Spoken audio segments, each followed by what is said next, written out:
In this video, I will share my top 4 tips that helped me to get fully funded scholarship in the UK. Hello all of you, I'm Raza, a doctoral researcher at the University of Southampton. In this video, I will discuss about CV for international application. If you are applying for PhD, in most cases, it is one of the first documents that you attach when you send an email to your potential supervisor. Even if you're applying for masters, CV is the document that you have to attach in your application. So let's get into the top 4 essential tips that will boost your chances of getting selected.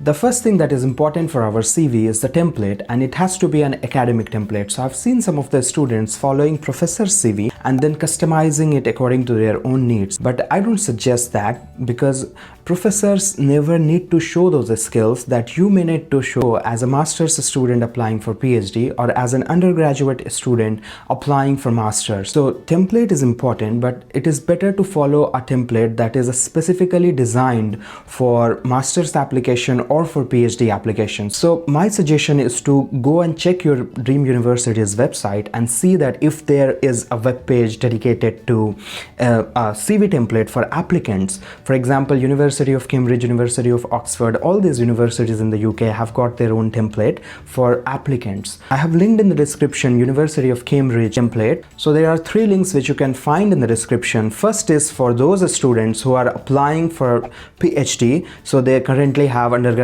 or masters. There is another template for current PhD students, and there is another link for quick guide. If you just need a quick guide for your CV, you can check that document. I have got a template for you. This is a hypothetical person, Rahul Kumar, and you can write your email address and link of LinkedIn as well, because if someone says that, okay, I want to check this person's profile, okay, they can go and check it on LinkedIn. And then you should write personal profile. So this section is personal profile. This is a short 3 sentences. In first sentence, usually people prescribe you to write what you are currently doing. In the second sentence, usually people write that about their past experience, like one line, I have done like these things in past, that is, and how that is relevant to your current thing that you are doing. And then the third thing is to what you're looking for. So you can see 3 sentences. First is what you're currently doing. So research assistant in economics at the Indian Institute of Management, Calcutta, IMC, and then currently working on a World Bank funded project on maternal mortality at IMC. And then the second sentence you should write is about what you are proficient in, what are your skills or what you have done in your past, that is mentioned in here. And the third sentence should be what you are looking for, that is seeking a PhD position in health economics to explore. You can write a little bit, very short thing about your project. So that is your personal profile. And then you can mention your research interest if you're applying for PhD. If you're not applying for PhD, you should not write that. Then you can write some of the experiences that you have, like research assistant or teaching assistant or any experience that you have. Or maybe if you are a master's student, you don't have any experience, you can mention some of the internships that you have done. Even if you are an undergraduate, you have collaborated with a professor for a project, you can write that. So it has to be there. Any type of thing that you have done. If you have done. If you have not done, no problem, you can directly start with education. Sometimes people say that education should come first, but it depends on what is more relevant for the thing that for which you are applying. If you are applying for a PhD in which you think that your research experience is really relevant, you can put it above education as well, no problem in that. And then you can mention education, as mentioned in here. You can see Masters in Economics from Center for International Trade and Development, Jawaharlal Nehru University, JNU. And then you can mention your bachelor's, that is Bachelor of Arts Honors in Economics from Department of Economics, BHU, Banaras Hindu University. And then you can write 1-2 sub-bullet points about some of the special modules, some of the papers. And then you can mention some of the conference presentations as well, guest lectures, international visits, and some other relevant skills. I suggest you to write references, some of the 2-3 professors, whatever is required. You should check that and write the references, but agree upon it with your professors in hand that you are writing their references, their names as references in the CV, so that if they get email, then they will not be surprised that someone is using my name in references without letting me know. So keep them informed all the time. Okay, so this is about the template of the CV. Then comes the description, that those sub bullet points, how to write those descriptions. So my advice is that it has to be, first very important thing is that it has to be evidence based. By evidence based I mean that it has to be related to something that you have done in your job, or you have done in your maybe education, maybe in your master's degree you have done something. For example, if you have got A+ in your master's dissertation, you can write that, and you can write in description a little bit about what are the methods that you have used. And then you can also write after research method, you can also write some of the things that you have done for that dissertation. For example, your literature review skill that you have acquired while doing that dissertation, right? So these things you can mention easily. I like to show that how to write the description. For example, this student has done masters in economics from JNU, and as you can see in sub bullet point, it is CGPA A+, the student has got, and you can mention rank as well. If you have first rank, second rank, maybe you can mention that as well. And then special modules, the guy has got health economics and advanced econometrics, and if you can see in here, he is looking for a PhD position in health economics, so writing that module actually helps, right? And then dissertation title is also related to an econometric analysis of addictive behaviors in India, so that is also related to health eco. And then you can also mention your advisors or dissertation supervisor's name, maybe Professor ABC. That is also important. And then you can write a little bit about your bachelor's degree as well. If you have some internship in bachelor's, you should mention that in sub bullet point, following the same thing. Now I have written high school and secondary school detail because some of the universities you find mentioning in their template that if you're applying, you should mention these as well. If it is not mentioned in their CV template, then you may not add these details. So this is up to you if you have to add this or not, right? In conference presentation, you can write a paper which you have presented.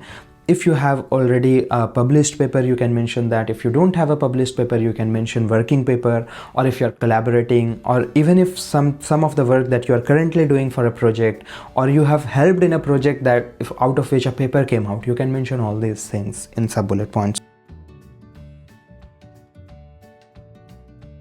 So let us assume that you have masters in economics and you are applying for PhD in economics, and in some other university you are applying for PhD in development studies. Both the CVs that you are sending out for PhD in economics and PhD in development studies should look different, because you should target your CV according to the degree for which you are applying. And if you are applying for masters, then you should write those internship experiences that you have and write some of the relevant sub bullet points with the internship experience or with the any project that you have done with your professor in undergraduate as a research assistant or as an assistant. You should write those things targeting for the degree for which you are applying, and then it will enhance your chance of getting selected. As you can see in this example, this person Rahul Kumar is seeking a PhD position in health economics, and research interest is, of course, it is applied microeconomics, and in their health and the economics of education this part may not be there. But if you want, you can write, if you are preparing to write a chapter based PhD in which one chapter may be related to economics of education or something related to health and education, both, you can write it, no problem in there. Then in your research experience, for example, see that it is research experience with an associate professor at IIMC, and in there you can see that Rahul is currently assisting in a project funded by the World Bank titled Maternal Mortality in India. So this is a hypothetical project. So this is also related to health issues in India, and he's looking for PhD in health economics. So this is a relevant evidence-based point. And prepared a literature review. So he has already prepared a literature review and currently doing data analysis in R. This is also important. If you're doing data analysis in some software that is required in your discipline, you can mention it in the sub bullet point, right? So you can clearly see that he's targeting his CV for PhD in health economics. So if you are applying for masters, you can target your CV accordingly, mentioning all the details from your undergraduate that is relevant to the master's degree for which you're applying. Now the final point that is also a very important point that I want to mention is to add highlight section, and that highlight section is not for everybody. If your CV is around, like in my CV there was a highlight section, but because my CV was around 4 pages long. And just to give you an idea, this is what a highlight section looks like. So you can mention like academic achievements and then mention some of the top achievements that you have, and that will actually stand you out. For example, this guy has got A plus in M economics from JNU. This guy has got first rank in bachelor's from BHU. So you can mention all these things. This guy has got A grade for MA dissertation. So these things you can mention in your highlight section. So why you should put highlight section? The idea is that if you have 4 or 5 pages long CV, in that case, if someone is looking for your CV, they may miss out some of the details, and those are outstanding details.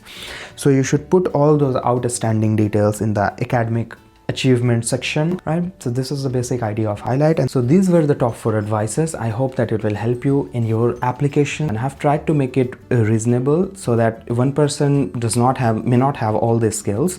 So I have tried to keep it like for an individual who is having some of the things that you may have, so you can write accordingly. And all the best for your application. If you have any question, you can put it in the comment section. I will try to reply, or I will try to make another video addressing your query. So that is also a possibility. See you in the next video. Thanks a lot.